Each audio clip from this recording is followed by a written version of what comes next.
Bonjour à tous. Alors aujourd'hui, nous avions un sujet qui s'intitulait « La fin du monde est proche ». Et on a beaucoup d'événements qui se sont passés récemment qui montrent que la fin du monde est très proche. Alors le verset clé que nous avons lu à l'instant se trouvait dans Matthieu 24 au verset 21. Il nous est dit « Car alors la détresse sera si grande qu'il n'y en a point eu de pareil depuis le commencement du monde jusqu'à présent et qu'il n'y en aura jamais. » Jamais jusqu'à présent, les temps n'ont été si difficiles, mais les temps seront encore plus difficiles dans très peu de temps. Alors, je voudrais qu'on puisse parler des préparatifs à faire pour la fin du monde. Donc, nous allons parler de l'huile, des talents et des actions que nous devons faire. Alors, préparatifs pour la fin du monde. Dans la photo d'introduction, je voudrais revenir dans la photo d'introduction que nous avions au tout début. C'est une chose très intéressante ici qui a été faite aux États-Unis, bien sûr. Il n'y a qu'un seul endroit au monde où les gens peuvent faire cela, c'est aux États-Unis. Et c'est des bunkers. Donc, une photo qui représente plusieurs bunkers qui sont faits pour des gens qui se préparent pour la fin du monde. Et je voudrais vous raconter l'histoire de Maël et de Chloé Moulin. Donc, Maël et Chloé sont un couple qui ont 2 filles et qui se préparent pour la fin du monde. Ils ont, dans leur maison, ils vivent en apparence comme tout le monde. Maël travaille dans les assurances et Chloé est enseignante. Et ils travaillent et les gens ne voient pas de différence. Mais lorsqu'ils rentrent chez eux à la maison, toute leur maison est préparée pour la fin du monde. Donc, Maël a cloué sur les murs de sa maison des panneaux renforcés pour renforcer la solidité de sa maison. Il a changé les fenêtres pour que les fenêtres soient des fenêtres par balles. Tout son sous-sol a été aménagé avec de la nourriture, avec de l'eau, des ressources pour se préparer pour la fin du monde. Et il a aussi acheté un bunker qu'il a installé dans un coin à la campagne qu'il a acheté avec des réserves d'essence, des munitions, des armes et toutes sortes de choses pour se préparer pour les temps de la fin. Et beaucoup de gens sont comme eux. Beaucoup de gens se préparent pour la fin. On les appelle en anglais les preppers.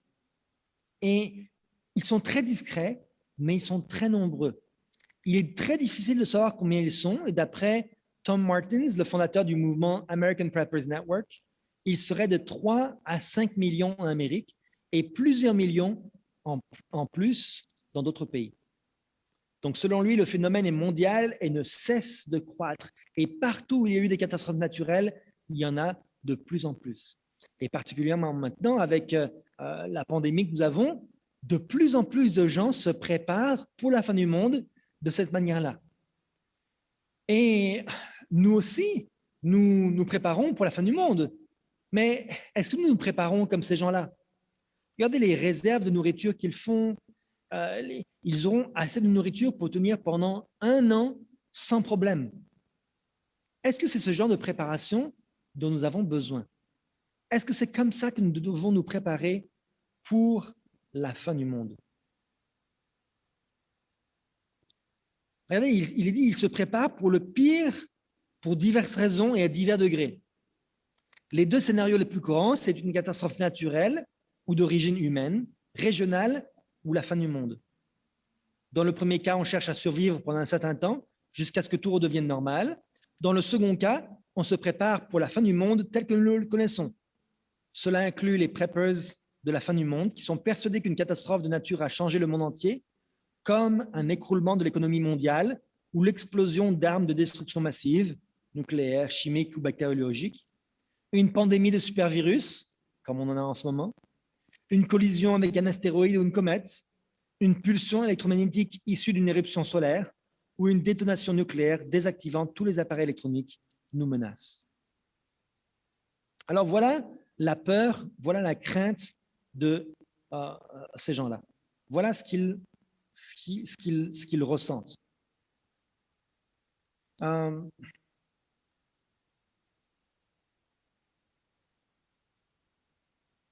Donc, c'est une peur vraiment panique.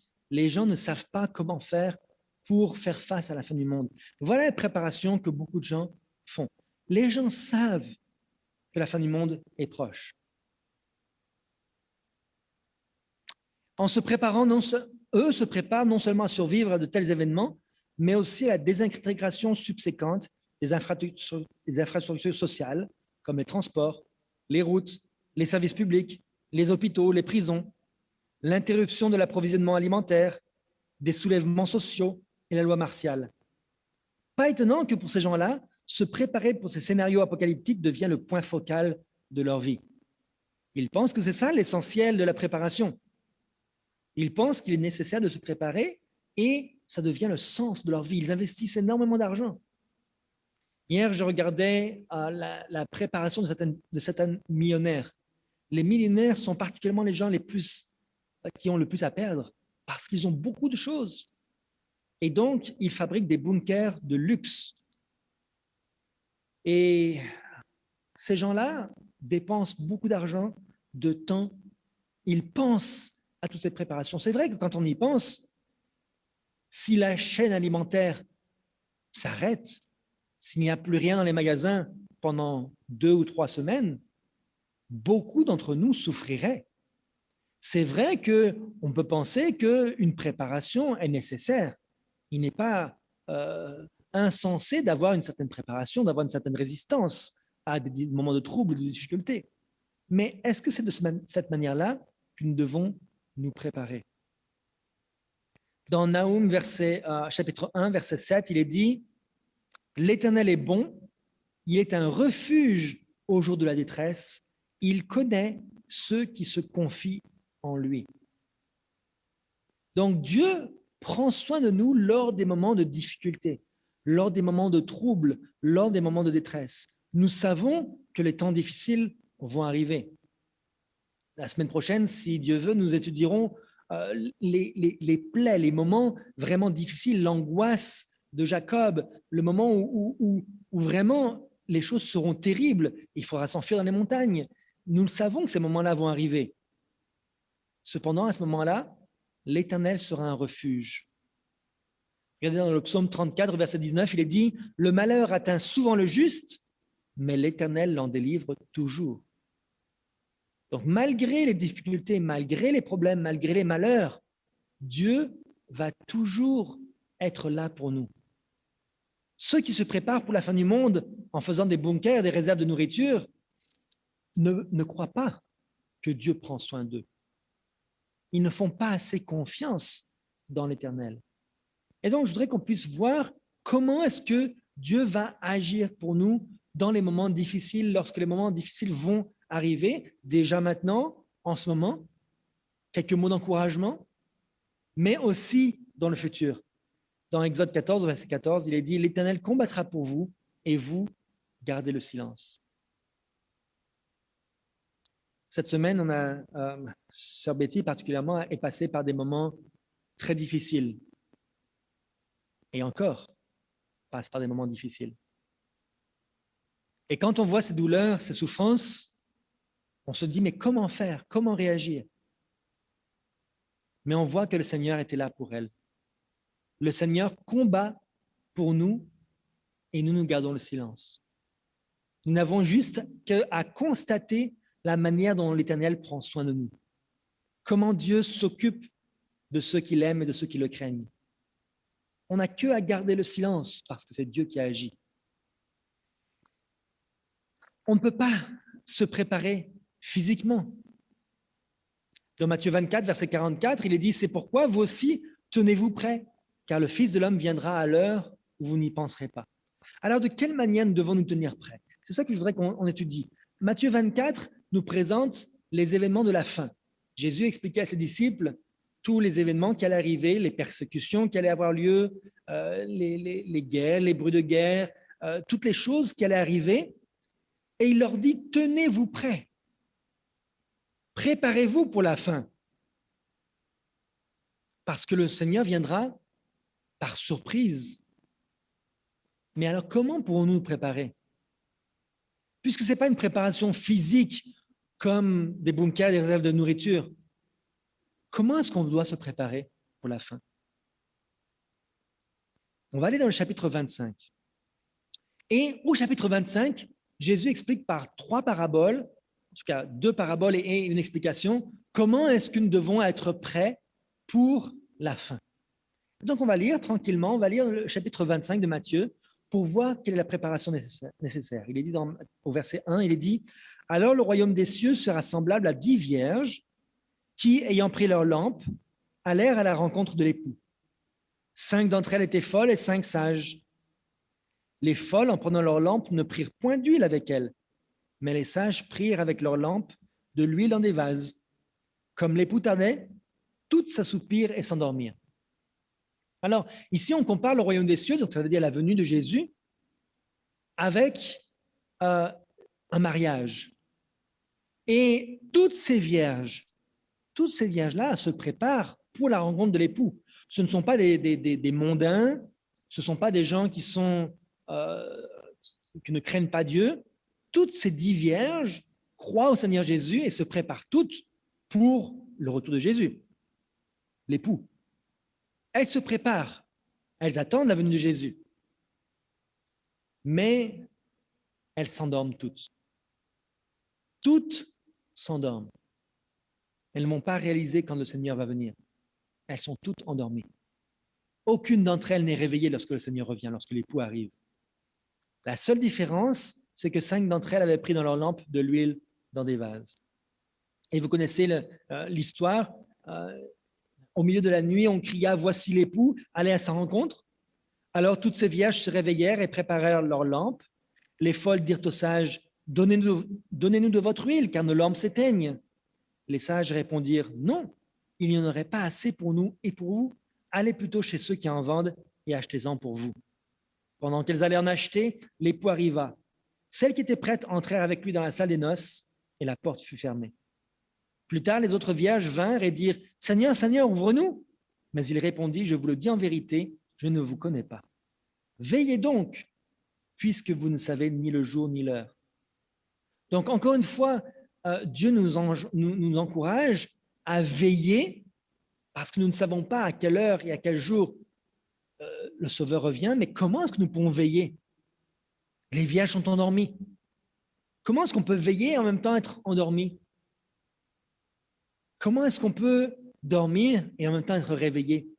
Qu'est-ce qui fait que ces vierges sages étaient prêtes pour la venue de l'époux? Quelle était la différence? Pourquoi est-ce que ces vierges-là, ces 5 vierges, sont entrées avec lui dans la salle des noces? Parce qu'elles avaient fait une réserve d'huile pour les moments où il allait en manquer. Elles avaient fait la préparation nécessaire pour le moment où c'était nécessaire. Alors donc, quelle préparation? Qu'est-ce que c'est que cette huile? Regardez dans les paraboles de Jésus, à la page 363, il est dit « Le réveil occasionné par le cri « Voici l'époux » ne suffira pas pour nous préparer à rencontrer le Seigneur. On sera tous endormis. Ce n'est pas à ce moment-là que, lorsqu'on entend le cri, qu'on va pouvoir se préparer. Il sera trop tard à ce moment-là pour aller remplir nos lampes vides. Il est impossible d'éloigner le Christ de sa vie présente et d'être prêt à jouir de sa compagnie dans le ciel. On ne peut pas passer toute sa vie sans Jésus, sans que Jésus soit vraiment impliqué dans notre vie. Et puis d'un seul coup, quand les temps difficiles arriveront, dire « Ah, maintenant, on va se préparer ». Ce sera trop tard. Je vous rappelle que ces vierges folles étaient membres d'église. Ce sont des gens qui attendaient la venue de Jésus. Donc, quand je dis qu'on ne peut pas s'éloigner de Jésus, ça veut dire que ce sont des gens qui sont dans l'église, qui viennent tous les sabbats à l'église, mais cependant où Jésus n'est pas dans leur vie à chaque instant. Le passage continue, il est dit « C'est ainsi que les disciples de Jésus-Christ doivent briller dans les ténèbres du monde. Grâce au Saint-Esprit, la parole de Dieu est une lumière quand elle devient une puissance transformatrice dans la vie de celui qui la reçoit. En implantant dans nos cœurs les principes de cette parole, l'Esprit développe en nous le caractère du Seigneur et fait alors rayonner sa gloire dans la vie de ses disciples. C'est ainsi qu'il leur faut glorifier Dieu et briller sur le chemin qui conduit à la demeure de l'époux, à la cité de Dieu, au banquet des noces de l'agneau. Alors, je ne sais pas pour vous, mais moi, j'avais toujours entendu dire que l'huile, c'était le Saint-Esprit. C'est vrai, l'huile, c'est le Saint-Esprit. Mais ce que je n'avais jamais entendu et ce que j'ai réalisé, c'est que le Saint-Esprit fait quel travail? Quel est le travail du Saint-Esprit? Quelle est l'œuvre de cette huile? Quel est le but d'avoir le Saint-Esprit? Quand on dit avoir le Saint-Esprit, c'est bien beau, mais ça sert à quoi le Saint-Esprit? Il est dit, grâce au Saint-Esprit, la parole de Dieu est une lumière quand elle devient une puissance transformatrice dans la vie de celui qui la reçoit. Donc, quelle est la chose importante à comprendre? C'est que le Saint-Esprit devient une lumière au moment où ça transforme notre caractère. Si notre caractère n'est pas transformé par le Saint-Esprit, ce n'est pas une lumière, c'est une lampe éteinte. Voilà pourquoi les vierges folles manquaient d'huile, parce que leur caractère n'était pas transformé. Leur lampe était éteinte. Elle n'était pas une lumière pour témoigner en faveur de la vérité. Donc, l'huile qui manquait, c'est leur caractère qui était toujours le même. Depuis le moment où elles se sont préparées pour attendre le Messie, ces vierges, depuis le moment où elles se sont préparées pour le mariage, leur caractère n'avait pas été transformé. Leur caractère n'était pas une lumière qui éclairait le monde.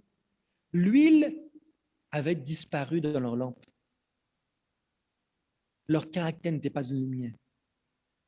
Donc, la préparation qui est nécessaire pour la venue de Jésus, c'est non pas de rester réveillé, puisque la Bible dit qu'on va tous dormir. Ce sera une surprise pour nous tous. On va tous être surpris du retour de Jésus. Par contre, ce qui va faire notre lumière, ce sera notre caractère transformé à l'image de Jésus-Christ. Ce sera quand Jésus vient dans nos cœurs, quand le Saint-Esprit vient transformer nos cœurs, c'est là qu'on va avoir une lumière. Ce sont ceux qui, en ce temps de crise, diront paix et sûreté, se laissant bercer par une fausse sécurité, oublieux du danger qui les guette.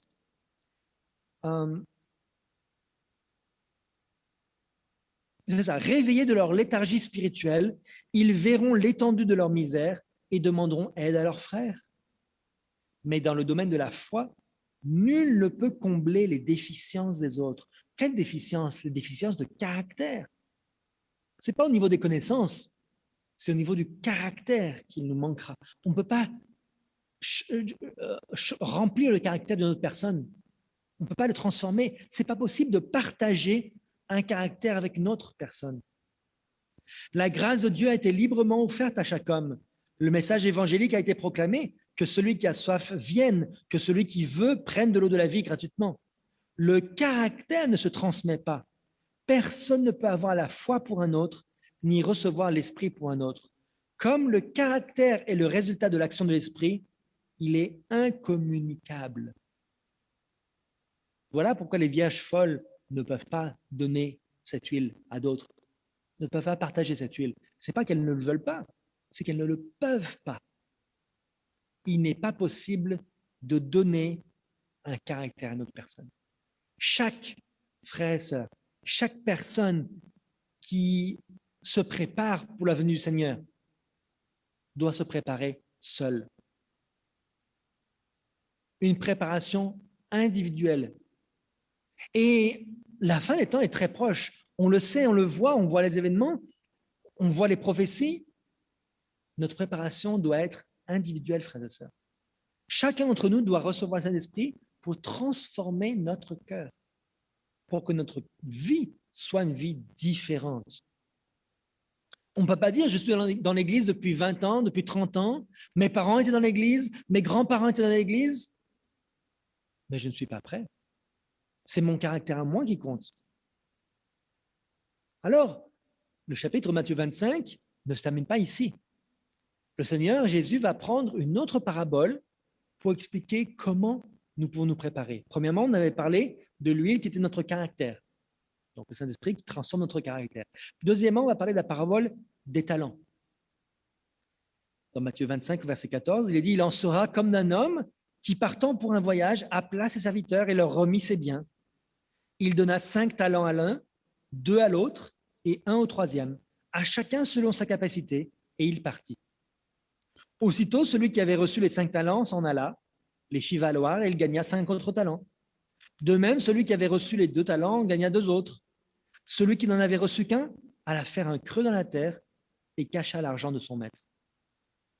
Longtemps après, le maître de ses serviteurs revint et leur fit rendre compte. Celui qui avait reçu les 5 talents s'approcha, en apporta 5 autres talents et il dit « Seigneur, tu m'as remis 5 talents, voici, j'en ai gagné 5 autres. » Son maître lui dit « C'est bien, bon et fidèle serviteur, tu as été fidèle en peu de choses, je te confierai beaucoup. Entre dans la joie de ton maître. » Celui qui avait reçu les 2 talents s'approcha aussi et il dit « Seigneur, tu m'as remis 2 talents, voici, j'en ai gagné 2 autres. » Son maître lui dit « C'est bien, bon et fidèle serviteur, tu as été fidèle en peu de choses, je te confierai beaucoup. Entre dans la joie de ton maître. » Mais celui qui n'avait reçu qu'un talent s'approcha ensuite et lui dit « Seigneur, je savais que tu es un homme dur, qui moissonne où tu n'as pas semé et qui amasse où tu n'as pas vanné. J'ai eu peur et je suis allé cacher ton talent dans la terre. Voici, prends ce qui est à toi. » Son maître lui répondit « Serviteur méchant et paresseux, tu savais que je moissonne où je n'ai pas semé et que j'amasse où je n'ai pas vanné. Il te fallait donc remettre mon argent au banquier et à mon retour, j'aurais retiré ce qui est à moi avec un intérêt. Ôtez-lui donc le talent et donnez-le à celui qui a les 10 talents, car on donnera à celui qui a et il sera dans l'abondance. Mais à celui qui n'a pas, on notera même ce qu'il a. Et le serviteur inutile, jetez-le dans les ténèbres du dehors, où il y aura des pleurs et des grincements de dents. » Alors, frères et sœurs, ces 3 serviteurs étaient tous des serviteurs du Maître. Ils étaient tous au service de l'Éternel. Et on le voit ici, ils se préparaient. Ils savaient que leur Maître allait revenir. Cependant, au lieu de se préparer correctement, un des serviteurs a décidé d'enterrer ses talents, enterrer ses capacités, décider d'être inactif, décider de s'asseoir et de se croiser les bras et de ne rien faire. Est-ce que c'est comme ça qu'on peut se préparer pour la venue du Seigneur? Pour l'œuvre de Christ, est-ce qu'on peut rester sans rien faire? Est-ce qu'on peut ne pas être actif pour Dieu? Toujours dans les paraboles, il est dit que nul ne pense pouvoir servir le moi et s'occuper de ses seuls intérêts, puis entrer quand même dans la joie de son Seigneur. Il ne trouverait alors aucune saveur au contact de l'amour désintéressé. Il ne serait pas qualifié pour le ciel et ne saurait apprécier la pure atmosphère de tendresse qui le remplit. Les voix angéliques et le son des harpes ne le satisferaient pas et la science du ciel resterait une énigme pour lui.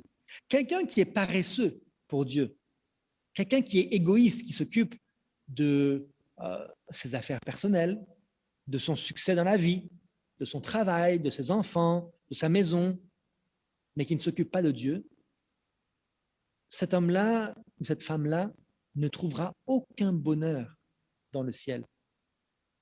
Il ne trouverait aucune saveur au contact de l'amour désintéressé. Travailler pour les autres, s'il ne s'est pas habitué sur la terre à être généreux et à travailler pour les autres, dans le ciel, il ne trouvera aucun intérêt à cela. Il y a beaucoup de joie à travailler pour les gens et à rendre les gens heureux. Il est dit au grand jour du jugement, ceux qui n'auront pas travaillé pour le Christ, qui se seront laissés vivre, refusant toute responsabilité et ne pensant qu'à eux-mêmes, seront placés par le juge de toute la terre dans la catégorie des méchants et recevront la même condamnation qu'eux. C'est des paroles très dures, n'est-ce pas? J'ai une question pour ceux je n'accuse personne bien sûr, mais que ce soit la parole de Dieu qui puisse toucher nos cœurs et nous faire réfléchir. Si quelqu'un vient à l'église et s'assied sur le banc de l'église, tout au fond de la salle, et assiste au service religieux, mais n'a pas une part active dans le travail missionnaire, n'a pas une part active dans les services de l'Église, passer un coup de balai quand il y a des choses par terre, mettre la table, les chaises autour de la table lorsqu'on on s'apprête à manger, laver la vaisselle, visiter les malades, les pauvres, appeler les frères et sœurs pour prier avec eux. S'il s'attend à ce que les gens fassent des choses pour lui ou pour elle, mais qu'il ne fait rien pour les autres, cet homme-là ou cette femme-là refuse toute responsabilité et recevra la condamnation des méchants. C'est grave, c'est sérieux. On doit être impliqué dans le service de l'Église, dans tout ce que l'on doit faire, dans tout ce qu'on voit. Il dit, tout ce que ta main trouve à faire, fais-le avec ta force. On n'est pas obligé de faire des grandes choses, mais on est obligé de faire quelque chose. On n'a pas le choix d'être inactif si on veut avoir la vie éternelle. Alors, comment est-ce qu'on doit être actif? Le chapitre 25 est bientôt terminé, le chapitre de Matthieu 25 est bientôt terminé, et Jésus va donner un exemple de comment être actif, comment nous devons utiliser nos talents, comment nous devons agir pour pouvoir obtenir le royaume des cieux. Ce n'est pas que ces actions-là vont nous donner le royaume des cieux, bien sûr, mais c'est qu'elles vont montrer si nous sommes véritablement convertis. Donc toujours Matthieu 25, verset 31. Lorsque le Fils de l'homme viendra dans sa gloire avec tous les anges, il s'assiera sur le trône de sa gloire. Toutes les nations seront assemblées devant lui. Il séparera les uns avec les autres, comme le berger sépare les brebis avec les boucs. Et il mettra les brebis à sa droite et les boucs à sa gauche. Alors le roi dira à ceux qui sont à sa droite, « Venez, vous qui êtes bénis de mon Père, prenez possession du royaume qui vous a été préparé dès la fondation du monde. » Mais comment est-ce qu'il va faire la distinction entre les boucs et les brebis? Quel va être l'élément qui va distinguer les uns des autres? On a dit tout à l'heure le caractère. On a dit aussi dans la parabole de l'huile, donc on a dit aussi dans la parabole des talents, c'est la manière dont on a utilisé nos talents. Mais comment, en pratique, c'est quoi? Verset 35, « Car j'ai eu faim et vous m'avez donné à manger. J'ai eu soif et vous m'avez donné à boire. J'étais étranger et vous m'avez recueilli. J'étais nu et vous m'avez vêtu. J'étais malade et vous m'avez visité. J'étais en prison et vous êtes venus vers moi. » Les justes lui répondront, « Seigneur, quand avons-nous vu avoir faim et t'avons-nous donné à manger, ou avoir soif et t'avons-nous donné à boire? Quand avons-nous vu étranger et t'avons-nous recueilli, ou nu et t'avons-nous vêtu? Quand avons-nous vu malade ou en prison et sommes-nous allés vers toi? » Et le roi leur répondra, « Je vous le dis en vérité, toutes les fois que vous avez fait ces choses à l'un de ces plus petits de mes frères, c'est à moi que vous les avez fait. » Frères et sœurs, voilà en pratique ce que c'est que l'Évangile. Voilà comment se préparer pour le temps de la fin. Rappelez-vous, Matthieu 24, l'explication du temps de la fin. Matthieu 25, la préparation nécessaire. Voilà la préparation nécessaire qu'il nous faut avoir pour le temps de la fin. Bien sûr, il nous faut prier. Bien sûr, il faut lire, étudier la parole de Dieu. Mais en pratique, on ne peut pas rester chez nous et se préparer seulement soi-même. On ne peut pas rester inactif en pensant seulement à nous. Ça, c'est de l'égoïsme. Chaque fois, si nous voulons être approuvés par Dieu, nous devons aller au-devant des autres. Nous devons aider ceux qui ont besoin d'aide. Ceux avec qui nous sommes en contact régulièrement, mais aussi des inconnus. Une personne malade qu'on entend parler, nos voisins, on voit quelqu'un de malade chez nos voisins, on va l'aider, on va le visiter. Quelqu'un qui a des problèmes financiers, des difficultés, on peut l'aider. Quelqu'un qui est en prison, Qui a déjà visité quelqu'un en prison? C'est très difficile. Cependant, il faut le faire. Visiter, aider, soutenir, c'est notre mission, c'est notre responsabilité. C'est comme ça que nous pouvons nous préparer. Pourquoi? Parce que lorsqu'on fait ces choses-là, en fait, on aide qui en réalité? Oui, on aide ces gens-là, mais on aide notre propre caractère. On se prépare pour le royaume éternel. On se prépare à être au service des autres dans le ciel. Que font les anges chaque jour, à chaque instant? Les anges sont tout le temps au service de Dieu, en permanence. Ils sont à notre service. Ils viennent tout le temps travailler pour nous. Ils ne pensent pas un seul instant à eux. Frères et sœurs, si on veut se préparer pour le ciel, la préparation que nous devons faire, c'est se préparer au service des autres. Être tout le temps au service des autres, voilà le vrai signe de quelqu'un qui a un caractère chrétien. La terre est l'endroit où on doit apprendre à se préparer pour le ciel. Il est dit, ils participeront, donc ceux qui seront sauvés, ils participeront à la joie de leur maître quand ils verront en son royaume les âmes qui auront été gagnées par leurs moyens. Ils auront en outre l'avantage de collaborer à son œuvre parce que sur la terre, ils se seront qualifiés pour cette tâche. Ce que nous serons un jour dans l'éternité sera le reflet de notre caractère actuel et de notre activité au service de Dieu. Le Christ dit de lui-même, le Fils de l'homme est venu non pour être servi, mais pour servir. Or, l'œuvre qu'il a réalisée sur la terre est la même que celle qu'il accomplit dans les cieux.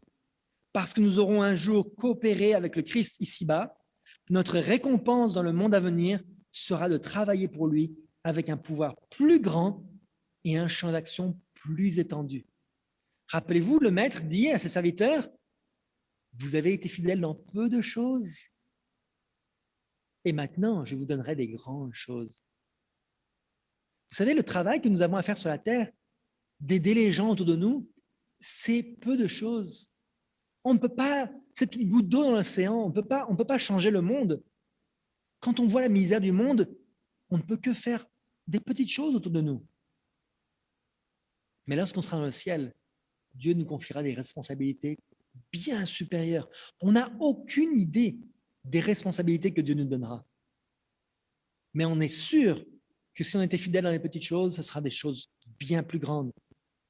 Nous serons qualifiés pour cette tâche. C'est comme une école, c'est comme un centre de formation.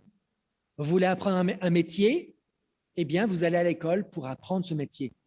Vous voulez apprendre à être charpentier, eh bien, vous faites une école de charpenterie pour apprendre, pour pratiquer, jusqu'à ce que vous soyez capable. Vous passez plusieurs années pour aiguiser vos talents, pour que votre main soit habile pour manipuler les objets et les outils.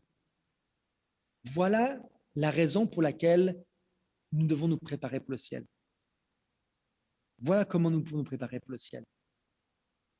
Alors, en conclusion, la meilleure préparation, il n'y a pas de meilleur moyen de se préparer pour les temps difficiles qui s'annoncent que de développer une relation étroite avec Dieu par la prière, l'étude de la Bible, le jeûne, le travail missionnaire et la fraternisation avec d'autres croyants. Dans Jacques 4, verset 8, il est dit « Approchez-vous de Dieu et il se rapprochera de vous. » Travaillons ensemble avec lui. C'est le grand maître. Je me rappelle lorsque mon petit frère était apprenti, il était étudiant, il était apprenti pour apprendre à être justement menuisier et ébéniste. Il allait à l'école pour apprendre la partie plus théorique et il allait ensuite avec un maître ébéniste, un charpentier, un menuisier, pour travailler de manière comme assistant du maître. Voilà ce que nous devons être. Et plus on est proche du maître, plus on regarde ce qu'il fait, plus on imite ce que Jésus a fait, plus on devient à son image. Plus on est capable d'aider aussi les autres.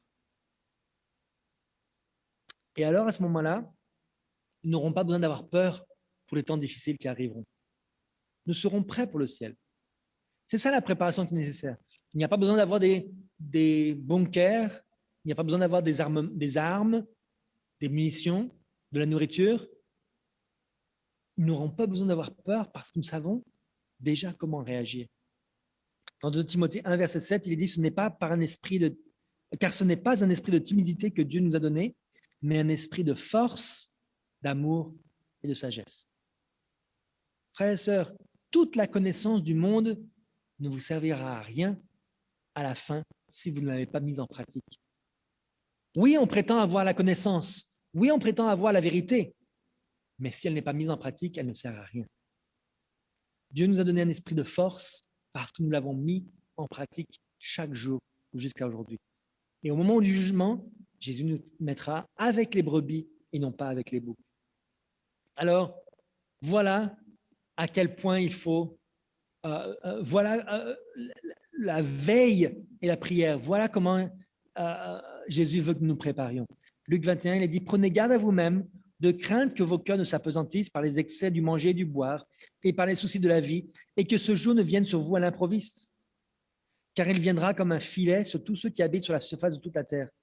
Veillez donc et priez en tout temps, afin que vous ayez la force d'échapper à toutes ces choses qui arriveront et de paraître debout devant le Fils de l'homme. Donc, on l'avait dit, prier, bien sûr, c'est nécessaire de prier.